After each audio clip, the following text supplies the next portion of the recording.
पिछले 2 साल में मुकेश अंबानी और सुनील मित्तल ने सिर्फ एलोन मस्क को इंडिया से बाहर रखने की कोशिश में 34,000 करोड़ खर्च कर दिए। Elon Musk Starlink will offer satellite internet services in India. लेकिन 8 दिसंबर 2025 को दोनों ने एलोन मस्क के सामने हाथ जोड़ लिए क्योंकि स्टारलिंक ऑफिशियली इंडिया में लॉन्च हो चुका है। 8,500 रुपए पर मंथ स्पेस से इंटरनेट और यह अनाउंसमेंट सुनते ही मुझे लगता है जियो और एयरटेल का धंधा खतरे में आ चुका है, क्योंकि जिन लोगों ने इंडिया में सालों से इंटरनेट मोनोपोली बना रखी थी, आज वो एक ऐसी फॉरेन कंपनी के सामने झुक रहे हैं जो जमीन पर एक भी टावर नहीं लगाएगी, एक भी केबल नहीं बिछाएगी, बस स्पेस से तुम्हारे घर तक इंटरनेट देगी।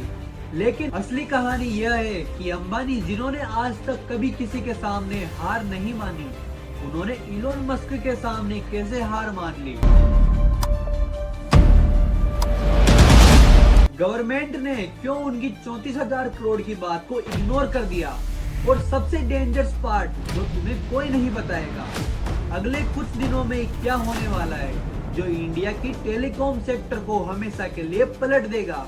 क्योंकि दोस्तों, ये सिर्फ इंटरनेट की बात नहीं है, यह है 43 बिलियन डॉलर की इंडस्ट्री की बात है, और एक ऐसी टेक्नोलॉजी की बात है जो गवर्नमेंट, आर्मी और आम आदमी सबके लिए या तो गेम चेंजर बन सकती है या डिजास्टर।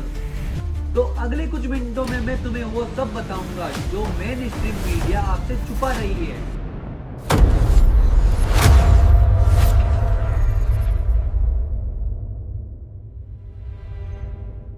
तो अब आप 1990 का इंडिया याद करो।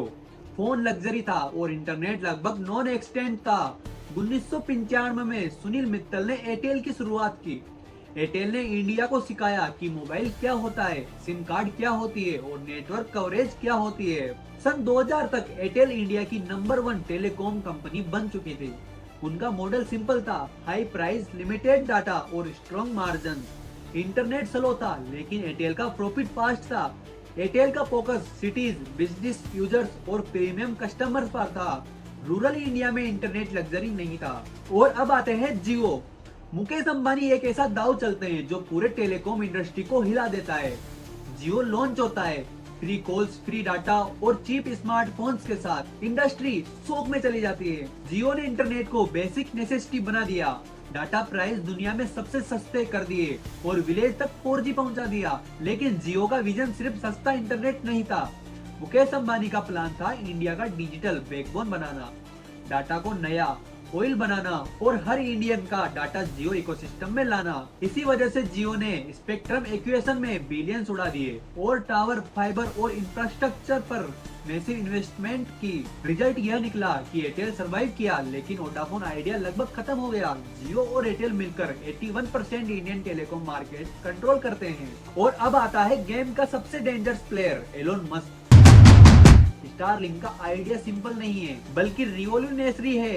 एलोन मस्क बोलता है, why depend on ground infrastructure when space is free. SpaceX के through 7,800 plus satellites low earth orbit में लॉन्च किए गए हैं, जो 550 से 1200 किलोमीटर की हाइट पर हैं और 20 से 40 MB पर सेकेंड लेटेंसी देते हैं। ट्रेडिशनल सैटेलाइट इंटरनेट 35,000 किलोमीटर पर होता है, जिसमें 600 MB पर सेकेंड लेटेंसी होती है। स्टारलिंक का मतलब है no tower, no fibre, no land permission. Kenya में 100 MB पर सेकेंड, मलेशिया में 200 MB पर सेकेंड और यूरोप में 135 MB पर सेकेंड मिल रही है। ये सिर्फ इंटरनेट नहीं है, ये इंफ्रास्ट्रक्चर बाईपास है। और यही से जियो और एयरटेल को यह डेंजर दिखने लगता है। जियो और एयरटेल दोनों जानते थे कि अगर स्टारलिंक को ओपन एक्सेस मिल गया तो उनका इंफ्रास्ट्रक्चर एडवांटेज खत्म हो जाएगा। इसी वजह से डिमांड आई कि सैटेलाइट स्पेक्ट्रम एक्विजिशन के जरिए दिया जाए। लॉजिक साफ था, हमने स्पेक्ट्रम के लिए बिलियंस खर्च किए तो स्टारलिंक को फ्री या नॉमिनल प्राइस पर एक्सेस कैसे मिल सकता है।